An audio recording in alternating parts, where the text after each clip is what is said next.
धन्यवाद. सगळ्यांनी कृपया शांतता बाळगावी. धन्यवाद.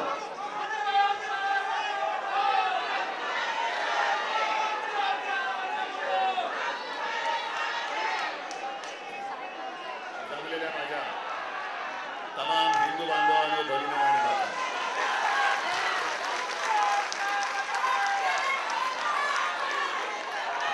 आजच्या शिबिराने आपलं काम केलेलं आहे बरोबर. कारण तुम्ही आता चौताळलेले आहात.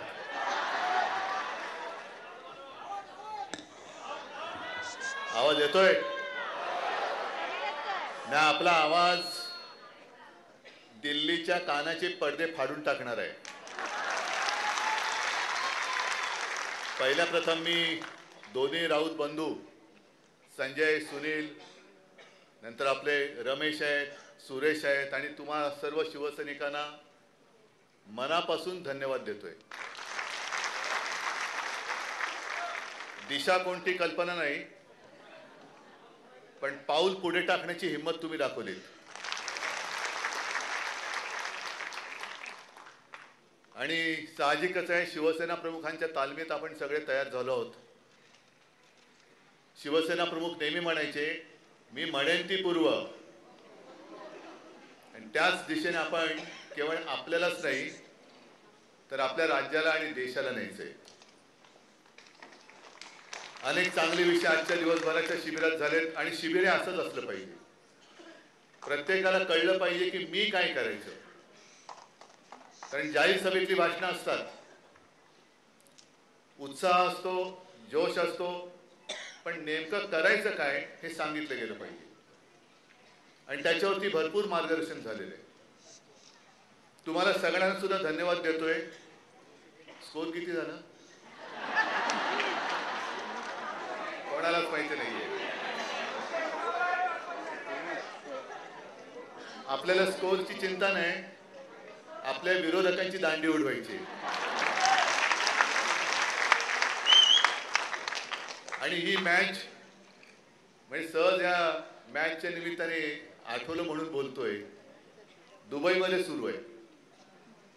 टीव्हीवरती बघायला काय हरकत नाही, दुबईत जायला सुद्धा काय हरकत नाही.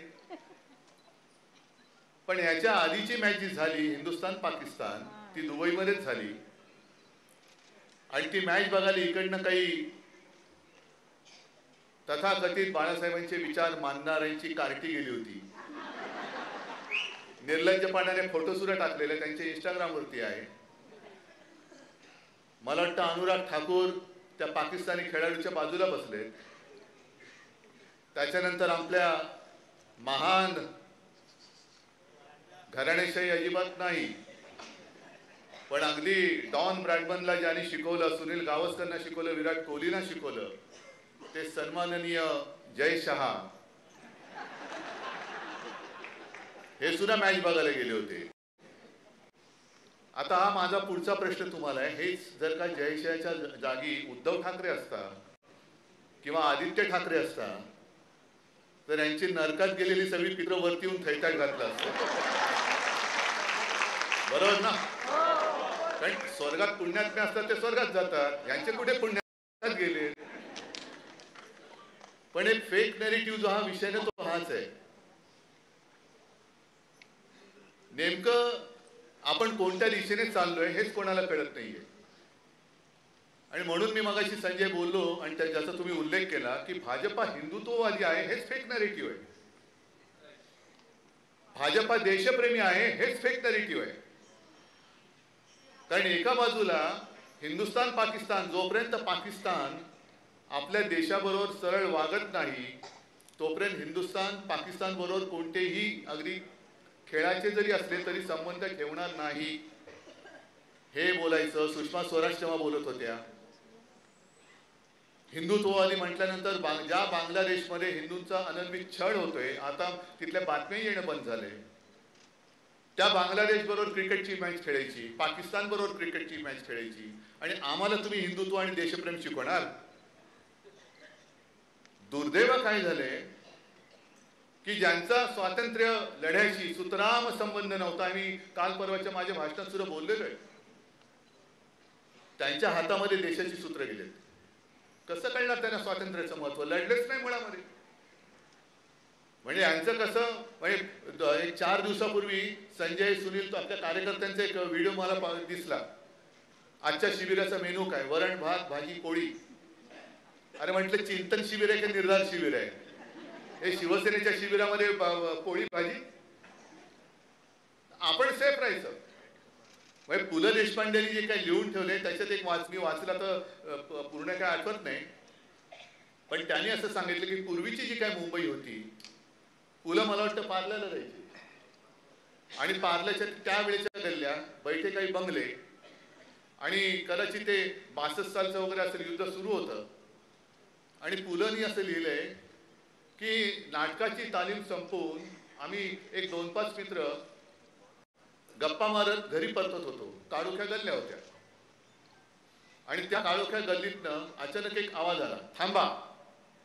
बघितलं इकडे इकडे कोणच नाही. मग पुढचा प्रश्न आला, शत्रू की मित्र?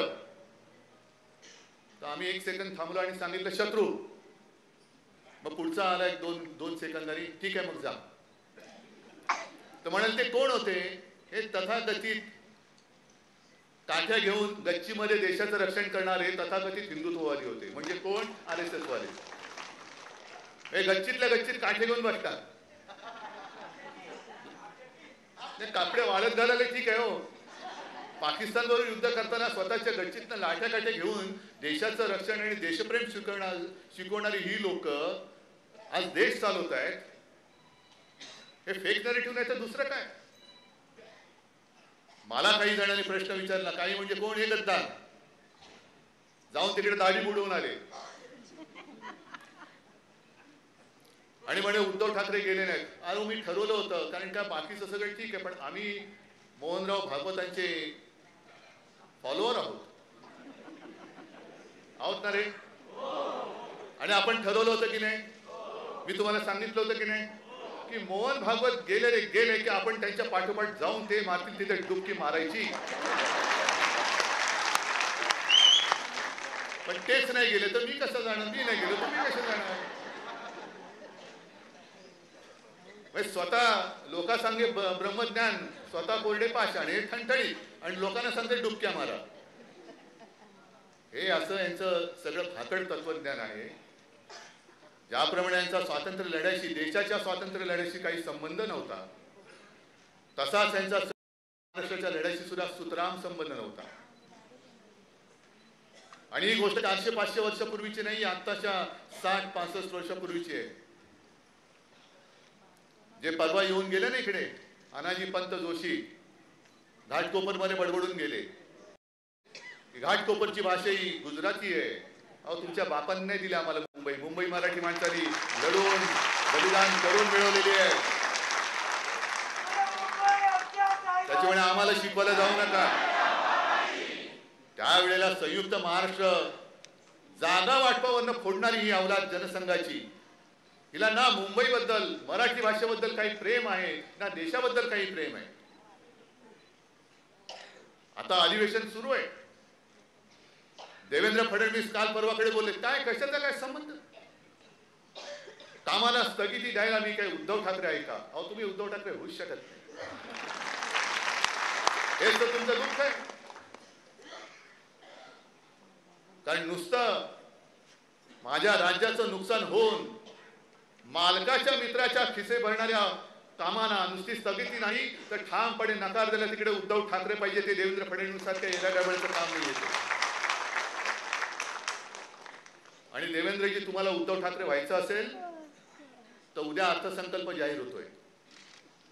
जसं मी माझ्या नागपूरच्या पहिल्या अधिवेशनामध्ये माझ्या शेतकऱ्यांची कर्जमुक्ती केली होती, तशी तुम्ही उद्या माझ्या महाराष्ट्रातल्या शेतकऱ्यांना कर्जमुक्त करून दाखवा. मी माझ्या वचननाम्यातलं पहिलं वचन गोरगरिबांना 10 रुपयामध्ये शिवभोजन हे माझ्या नागपूरच्या पहिल्या अधिवेशनात जाहीर केलं होतं.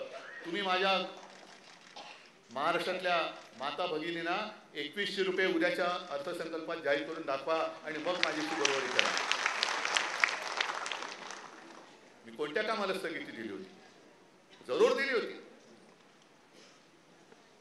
आरे कॉलनी मधल्या त्या वृक्षतोडीला मी जरूर स्थगिती दिली होती आणि सरकार राहिलं असतं तर तुम्ही रद्द करून कांजूरला आता तुम्ही या अडाणीच्या घशामध्ये जी जागा घातली तिकडे कांजूर मार्गला माझ्या मेट्रोचं स्टेशन करून दाखवलं असतं.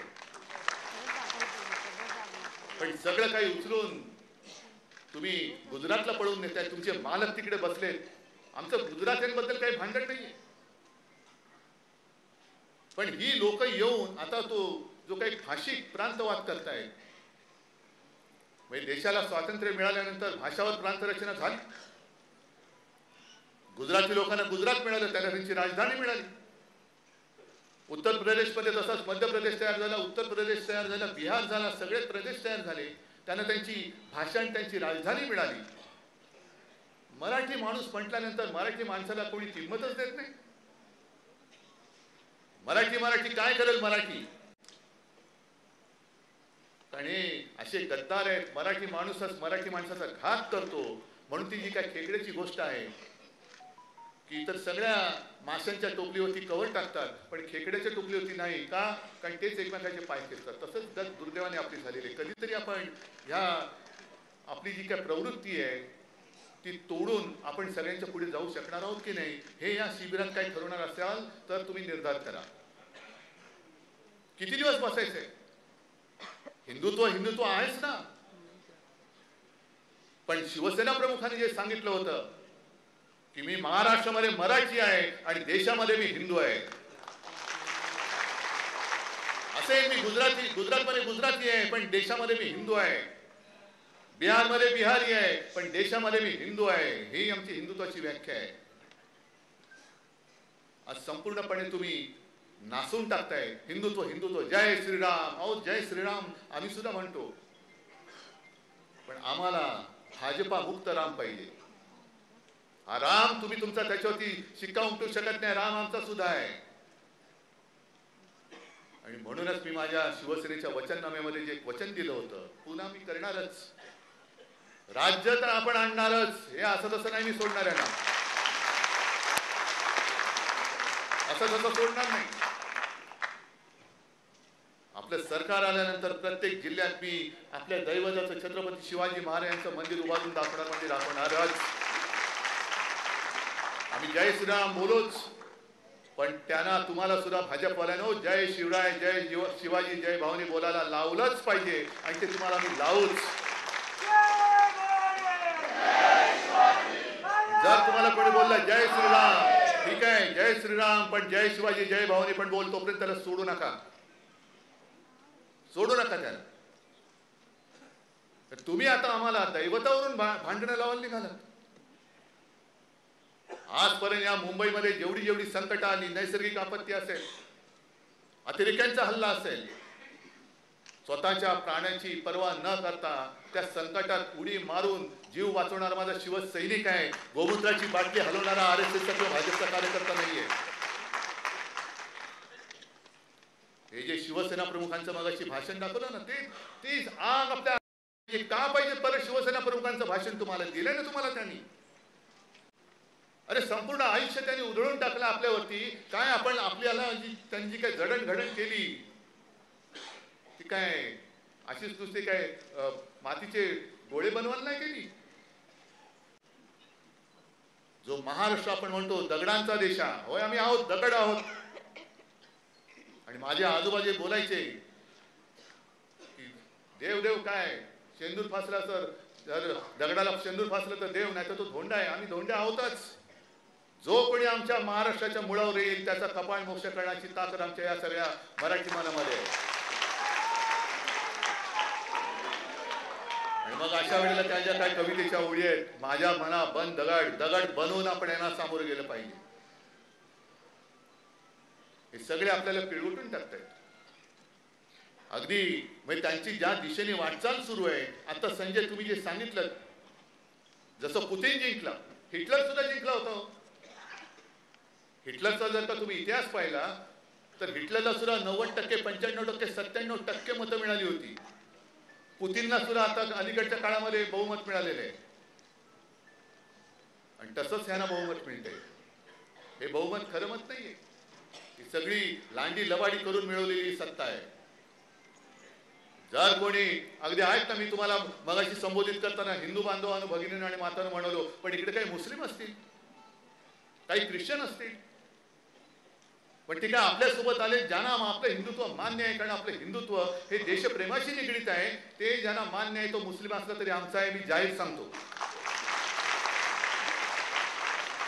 यांच्यासारखं माझं हिंदुत्व नाहीये की इकडे पाकिस्तानचा निषेध करायचा आणि तिकडे जाऊन दुबईमध्ये जाऊन हिंदुस्थान पाकिस्तानची क्रिकेट मॅच पाकिस्तानी माणसाबरोबर. हे आमचं हिंदुत्व नाहीये. ही थेर मला बाळासाहेबांनी शिकवलेली नाहीये.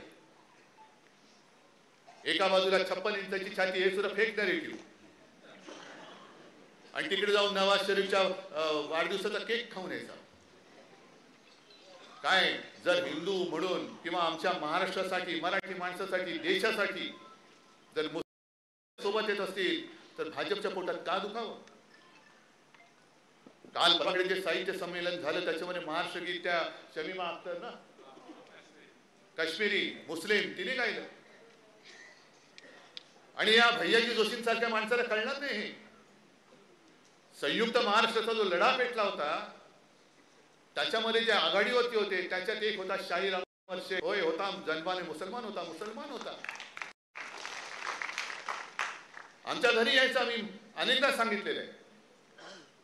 शिवाजी पार्कला राहत होतो आम्ही, त्यावेळेला आजोबांकडे सगळी लोक यायची, कारण आजोबा माझे तेव्हा सेनापतीसारखे लढत होते. शाहीर अमर शेख यायचे, सेनापती बापट यायचे, अनेक लोक मोठमोठी माणसं मी बघितलेली आहेत घरी येताना आलेली.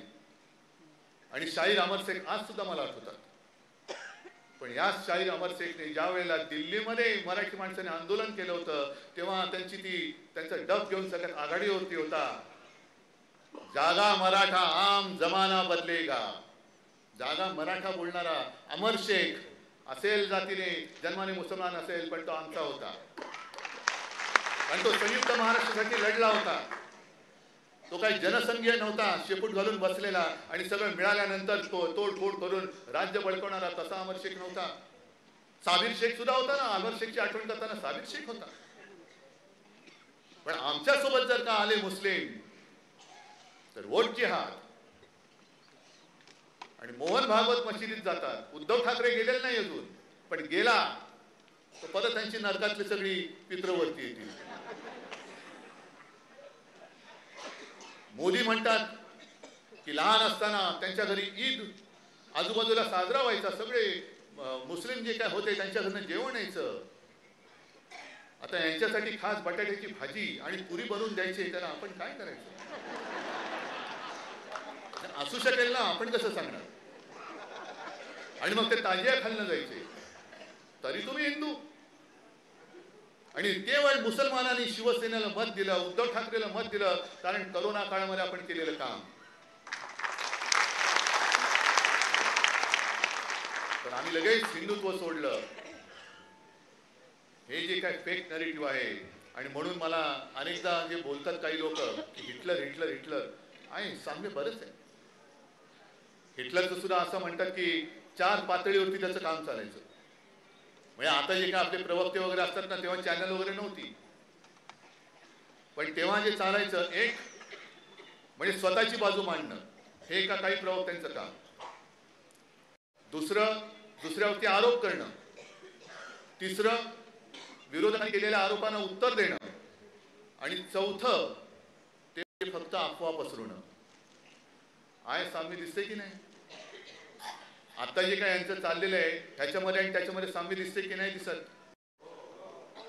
आणि अशा यांच्यामध्ये आपण त्यांना केवळ आणि केवळ आपल्याला भुलवण्यासाठी जय श्रीराम म्हटलं म्हणून लगेच हिंदुत्ववादी म्हणून सगळं आयुष्य त्यांच्या चरणी वाहून टाकायचं.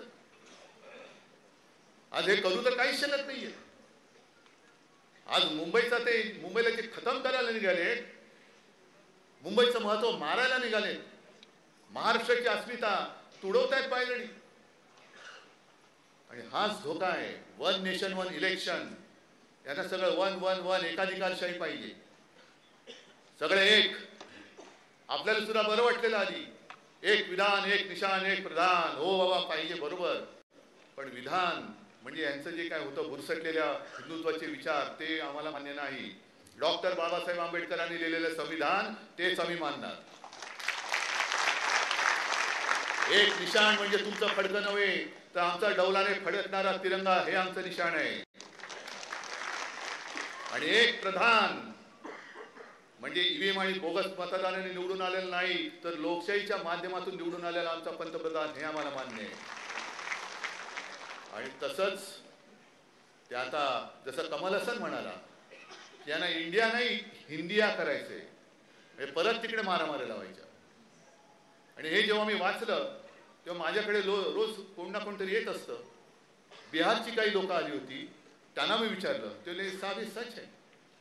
जसं आपल्याकडे या काही भाषा आहेत, कोकणी आहे, अहिराणी भाषा, आणखीन कुठली भाषा, प्रत्येक विभागाची एक एक वेगळी भाषा आहे, तशा बिहारच्या काही भाषा ह्या तर लुप्त झाल्या आणि तिकडे हिंदी जोरामध्ये आली. मग हे जेव्हा होतं, हिंदी विरुद्ध सुद्धा काही आमचा लढा नाहीये. पण आता भाजपा जे करतंय देशामध्ये फूट पाडण्याचं काम करते, तोडा फोडा आणि राज्य करा हे यांचं जे काही चाललंय हे गाडण्यासाठी आपल्या हातामध्ये भगवा घेऊन आपल्याला पुढे जायचंय. म्हणून भगवा घ्यायचंय. माझा काहीतरी मुख्यमंत्रीपद गेल्यावर मी सोडून दिलं, ते कुठे जीव माझा जळला नाही. कारण माझा प्राण वर्षामध्ये नाही, माझा प्राण तुमच्यामध्ये आहे. माझा प्राण तुमच्यामध्ये. जेव्हा एखादा शिवसैनिक मला वर्षा सोडताना यातना नाही झाल्या, पण जेव्हा माझा कडवट शिवसैनिक दुर्दैवानं आपल्यातनं जातो आणि काही वेळेला गैरसमजातून जातो तेव्हा ज्या यातना होतात, इंगळ्या असतात ना, हे दुःख मी केवळ दाखवू शकत नाही म्हणून मला काय आनंद होतो अशातला भाग नाहीये. पण मला नेमकं ते कळत नाही की अरे तुम्हाला कळते का तुम्ही कोणाच्या हुजरेगिरी करताय, कोणाच्या पालख्या वाहताय. इतकी वर्ष ज्यांना आपण डोक्यावरती घेऊन दिल्ली दाखवली, दिल्लीत बसल्यानंतर ताबडतोब त्याच वर्षी 2014ला लोकसभा जिंकली त्यांनी आणि विधानसभेमध्ये युती तोडली, तेव्हा आपण हिंदू होतो की नव्हतो. मग काय केलं होतं आपण असं पाप. एकनाथ खडसेंनी सांगितलेलं आहे की तेव्हा त्यांच्यावरती जबाबदारी दिली होती की आता ही युती तोडा, म्हणजे गरज सरो वैद्य मरो. त्याच्यानंतर पुन्हा आपण त्यांच्याबरोबर गेलो का, कारण हिंदुत्व. मग 19 साली पुन्हा ते अमित शहा वगैरे घरी आले, त्याच्यानंतर पुन्हा धोकाधडी झाली, त्याच्यानंतर 2.5 वर्षांनी आपलं गद्दारी करून सरकार पाडलं.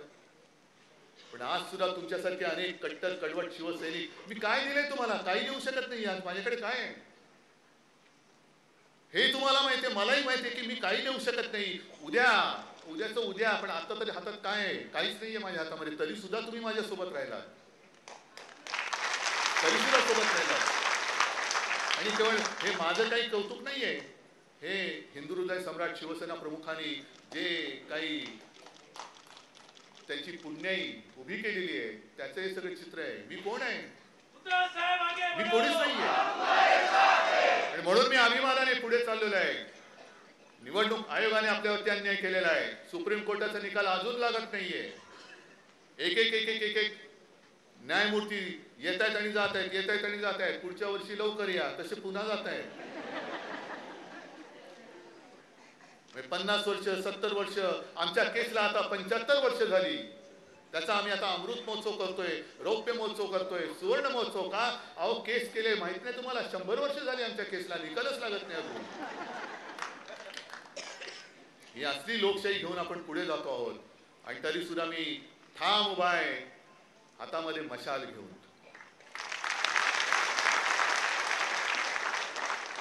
आणि अजूनही एवढं सगळं करूनही म्हणजे नाव चोरलं, पक्ष चोरला, वडील चोरले, कारण वडिलांचा पत्ता नाही यांच्या,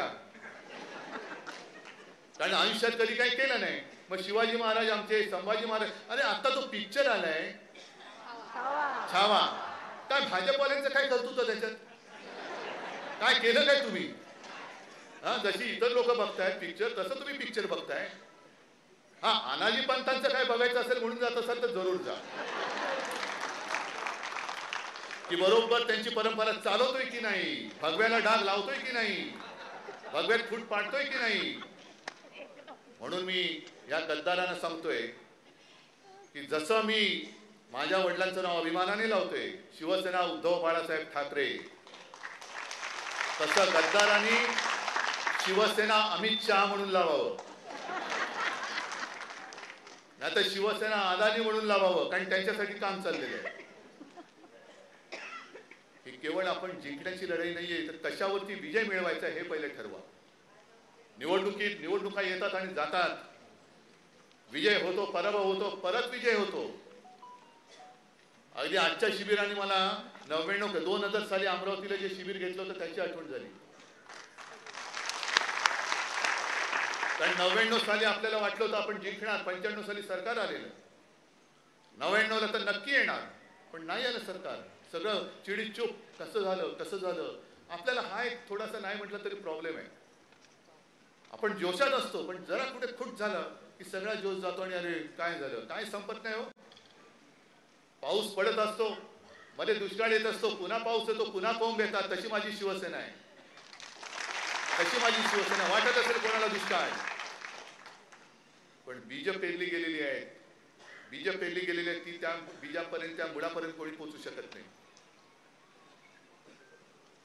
त्या 99 साली सुद्धा अमरावतीला आपण शिबिर घेतलं आणि त्याच्यानंतर पुन्हा नवे धुमारे फुटले आणि मग पुन्हा नवीन वाटचाल सुरू झाली. तशीच आजची पुन्हा नवी वाटचाल आहे, तशीच ही पुन्हा वाटचाल करायची.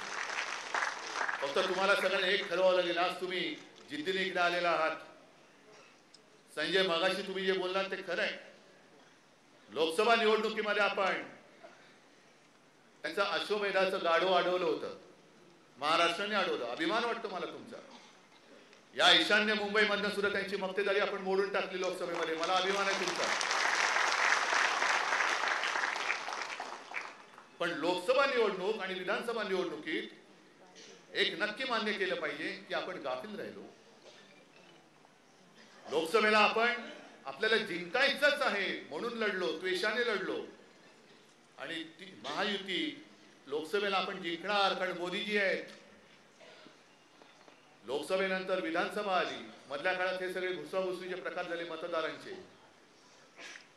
आपण ज्या मानसिकतेत होतो की आम्हाला जिंकायचंच आहे, त्या मानसिकतेत महायुती होती आणि आम्ही जिंकलो आहोत. अगदी आपले मित्रपक्ष सुद्धा जॅकेट बिकेट शिवून तयार होते की बस आता जिंकलोच आणि मी घोड्यावर बसणार, जाणार विधानसभेत. म्हणजे त्या निकालानंतर मला काही जणांनी जे सांगितलं, काँग्रेसवाले आले, राष्ट्रवादीवाले काही आले आणि मला म्हणाले, उद्धवजी एक चूक जी झाली ती झाली, ते नाव जाहीर करायचं वगैरे म्हटलं ते सोडून द्या, त्याचा आता इतिहास झाला. पण त्यांनी सांगितलं ते फार महत्त्वाचं होतं की विधानसभा निवडणुकीमध्ये आपण केलेलं काम आपल्या या जागेच्या साठमारीमध्ये आपणच मारून टाकलं. खरं आहे. आपण काय करत गेलो, तुम्ही किती देणार, एवढे, आम्ही एवढे, तुम्ही काय करणार, हे, आम्ही हे, ह्याच्यातच राहिला. पण आपण उत्तमरित्या सरकार चालवून दाखवलं. जगभरामध्ये आणीबाणी सदृश्य परिस्थिती नव्हे, आणीबाणीपेक्षा वाईट परिस्थिती होती, त्याही वेळेला आपण महाराष्ट्र थांबू दिला नव्हता. हे आपण लोकांना सांगूच शकलो नाही. आणि तेच काम नेमकं त्यांनी केलं. भ्रष्टाचाराचा काय आगडोम नुसता केला. आहे इकडाचा सूरज, आहे इकडे बसलाय, काय घाबरला, काय खिचडी घोटाळा. अरे तुम्ही बकासुरासारखे खाताय, तुमचे हजारो कोटीचे भ्रष्टाचार आता बाहेर येत आहेत. संजय राऊतला आत टाकला होता तुरुंगात, नाही डरला. एक तर मला वाटतं घाबरून संजयला त्यांनी सोडून दिला. जा बाबा जा, तू गेलास तर तिकडे बरं. काही गेले शेपट्या घालून. पण त्या सगळ्यांना तिकडे घेऊन जणू काय गंगा स्नान घातलं, जसं भाजपा स्नान घातलं त्यांनी आणि पवित्र करून टाकलं. अजितदादांना घेतले 70,000 कोटी, यांना गेले एवढे हजार कोटी. हे घोटाळे कितीचे. प्रफुल्ल पटेलला धुवून स्वच्छ केला. हे सगळे घोटाळे हे आता तुम्हाला लोकांना सांगण्याची गरज आहे. आपण गाफील होऊन नाही चालणार. आपण केलेली कामं, मुंबईमध्ये केलेली कामं मी अभिमानाने सांगेन. जसं 2012 साली आपण फक्त 2 शब्दावरती मुंबई जिंकली होती, करून दाखवलं.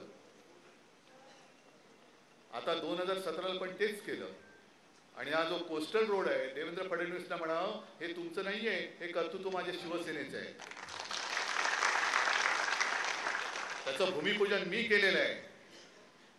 अगदी शिवडी नावासेवा जो लिंक रोड आहे तो सुद्धा जरी तुम्ही सुरू केला होता तरी त्याचा पहिला गर्ड मुख्यमंत्री म्हणून मी माझ्या हस्ते तिकडे टाकलेला आहे. कोरोना काळामध्ये मी काम बंद पडू दिलेलं नव्हतं. मेट्रोची कामं बंद पडू दिलेली नव्हती, कोस्टल रोडचं पडू दिलेलं नव्हतं, हॉस्पिटलमध्ये सुद्धा ज्या तुम्हाला कधी आयुष्यात जमल्या नसत्या एवढ्या सुद्धा सेवा सुविधा आम्ही उपलब्ध करून दिल्या होत्या महाराष्ट्राला. फक्त तुम्ही तुमच्या मालकांच्या मित्रांची हुजरेगिरी मी केली नाही म्हणून मी उद्धव ठाकरे नाही, तुम्ही उद्धव ठाकरे नाहीच आहात आणि होऊ शकतच नाही आहात.